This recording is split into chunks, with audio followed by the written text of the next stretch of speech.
কোণ কাকে বলে? প্রথমে আমরা কোণের সংজ্ঞাটা দেখব।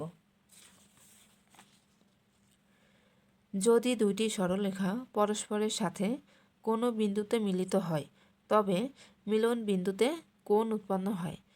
যদি দুইটি সরলরেখা পরস্পরের সাথে কোনো বিন্দুতে মিলিত হয় তবে মিলন বিন্দুতে কোণ উৎপন্ন হয়। সেটা কিভাবে হয় দেখো।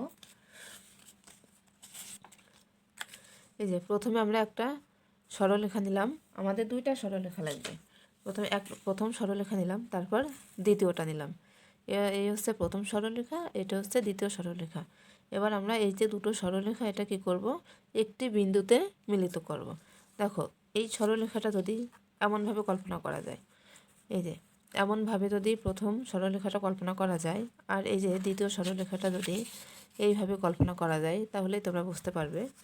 এখন দেখো এই যে দুটো সরলরেখা, এই যে দুটো সরলরেখা একটি বিন্দুতে মিলিত হয়েছে।